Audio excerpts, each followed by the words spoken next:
ರವೆ ಉಂಡೆಯನ್ನ ಮಾಡಲಿಕ್ಕೆ ಸ್ಟವ್ ಮೇಲೆ ಒಂದು ಪ್ಯಾನ್ ಇಟ್ಟಿದ್ದೀನಿ. ಇದಕ್ಕೆ 2 ಟೇಬಲ್ ಸ್ಪೂನ್ ತುಪ್ಪನ ಹಾಕ್ತಾ ಇದ್ದೀನಿ. ತುಪ್ಪ ಬಿಸಿ ಆದ್ಮೇಲೆ ಇದಕ್ಕೆ ಪೀಸ್ ಮಾಡ್ಕೊಂಡಿರುವಂತ ಸ್ವಲ್ಪ ಗೋಡಂಬಿ ಮತ್ತೆ ಒಣ ದ್ರಾಕ್ಷಿನ ಹಾಕ್ತಾ ಇದ್ದೀನಿ.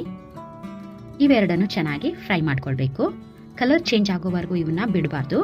ಲೈಟ್ ಆಗಿ ಗೋಲ್ಡನ್ ಕಲರ್ ಹೊಂಬಣ್ಣ ಬರಬೇಕು, ಅಲ್ಲಿವರೆಗೂ ಇದನ್ನ ಫ್ರೈ ಮಾಡ್ಕೊಳ್ಬೇಕು. ನೋಡಿ ಚೆನ್ನಾಗಿ ಫ್ರೈ ಆಗಿದೆ. ಈಗ ಇವನ್ನ ಒಂದ್ ಪ್ಲೇಟ್ಗೆ ತೆಗಿತಾ ಇದ್ದೀನಿ. ನಂತರ ಇದೇ ತುಪ್ಪಕ್ಕೆನೆ 1 ಗ್ಲಾಸ್ ರವೆನ ಹಾಕ್ತಾ ಇದ್ದೀನಿ. ಉಳಿದಿರುವಂತ ತುಪ್ಪದಲ್ಲೇನೆ ನಾನು ರವೆನ ಫ್ರೈ ಮಾಡ್ಕೊಳ್ತಾ ಇದ್ದೀನಿ. ಈಗ ರವೆನ ಚೆನ್ನಾಗಿ ಫ್ರೈ ಮಾಡ್ಕೊಳ್ಬೇಕು. ಆದಷ್ಟು ಇದನ್ನ ಲೋ ಟು ಮೀಡಿಯಂ ಫ್ಲೇಮ್ ನಲ್ಲೇನೆ ಫ್ರೈ ಮಾಡ್ಕೊಳ್ಬೇಕು. ರವೆಯ ಘಮ ಬರಬೇಕು, ಅಲ್ಲಿವರೆಗೂ ಇದನ್ನ ಫ್ರೈ ಮಾಡ್ಕೊಳ್ಬೇಕು. ಕಲರ್ ಚೇಂಜ್ ಆಗೋವರೆಗೂ ಬಿಡಬಾರ್ದು. ನೋಡಿ ರವೆ ಚೆನ್ನಾಗಿ ಹುರಿದಿದೆ. ಈಗ ಇದನ್ನ ಒಂದು ಪ್ಲೇಟ್ಗೆ ತೆಗಿತಾ ಇದ್ದೀನಿ. ನಂತರ ಇದೇ ಪ್ಯಾನ್ಗೆ ನಾನು 1 ಗ್ಲಾಸ್ ಸಕ್ಕರೆನ ಹಾಕ್ತಾ ಇದ್ದೀನಿ. 1 ಗ್ಲಾಸ್ ರವೆಗೆ 1 ಗ್ಲಾಸ್ ಸಕ್ಕರೆನ ತಗೊಂಡಿದ್ದೀನಿ. ಈಗ ಸಕ್ಕರೆ ಮುಳುಗುವಷ್ಟು ನೀರನ್ನ ಹಾಕ್ತಾ ಇದ್ದೀನಿ. 1/4 ಕಪ್ನಷ್ಟು ನೀರನ್ನ ಹಾಕ್ತಾ ಇದ್ದೀನಿ. ಸಕ್ಕರೆ ಪೂರ್ತಿಯಾಗಿ ಕರಗಿ ಒಂದೆಳೆ ಪಾಕ ಬರಬೇಕು, ಅಲ್ಲಿವರೆಗೂ ಇದನ್ನ ಇದೇ ರೀತಿ ಮಿಕ್ಸ್ ಮಾಡ್ತಾ ಕೈಯಾಡಿಸ್ತಾ ಇರಬೇಕು. ನೋಡಿ ಸಕ್ಕರೆ ಪೂರ್ತಿಯಾಗಿ ಕರಗಿದೆ.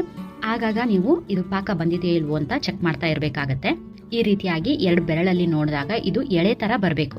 ನೋಡಿ ಪರ್ಫೆಕ್ಟ್ ಆಗಿ ಒಂದೆಳೆ ಪಾಕ ಬಂದಿದೆ. ಈಗ ಸ್ಟವ್ ಅನ್ನ ಆಫ್ ಮಾಡ್ತಾ ಇದ್ದೀನಿ. ಈಗ ಇದಕ್ಕೆ ಅರ್ಧ ಟೇಬಲ್ ಸ್ಪೂನ್ ಏಲಕ್ಕಿ ಪುಡಿನ ಹಾಕಿ ಮಿಕ್ಸ್ ಮಾಡ್ತಾ ಇದ್ದೀನಿ.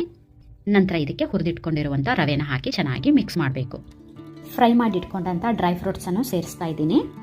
ನೋಡಿ ಮಿಕ್ಸ್ ಮಾಡಿದ ನಂತರ ನಾನು ನಿಮಗೆ ಕನ್ಸಿಸ್ಟೆನ್ಸಿನ ತೋರಿಸ್ತಾ ಇದ್ದೀನಿ. ಏನಪ್ಪಾ ಇದು ಇಷ್ಟೊಂದು ತೆಳುವಾಗಿದೆ ಅಂತ ಅನಿಸ್ಬೋದು, ಆದ್ರೆ 1 ಸೆಕೆಂಡ್ಗೆ ಇದು ಸೆಟ್ ಆಗ್ಬಿಡುತ್ತೆ. 1 ನಿಮಿಷದ ನಂತರ ನಾನು ನಿಮಗೆ ತೋರಿಸ್ತಾ ಇದ್ದೀನಿ. ನೋಡಿ ಈ ಹದಕ್ಕೆ ಬಂದಿದೆ. ಈಗ ಕೈಗೆ ತುಪ್ಪನ ಸವರ್ಕೊಂಡು ಆದಷ್ಟು ಇದನ್ನ ಬಿಸಿ ಇರುವಾಗ್ಲೇನೆ ಕಟ್ಟಬೇಕಾಗತ್ತೆ. ಆರಿದ ನಂತರ ಇದು ಗಟ್ಟಿ ಆಗತ್ತೆ. ಹೀಗಾಗಿ ಆರಿದ ನಂತರ ಉಂಡೆ ಕಟ್ಟಕ್ಕಾಗೋದಿಲ್ಲ. ಆದಷ್ಟು ಬಿಸಿ ಇರುವಾಗ್ಲೇನೆ ಇದನ್ನ ಉಂಡೆ ಮಾಡಬೇಕು.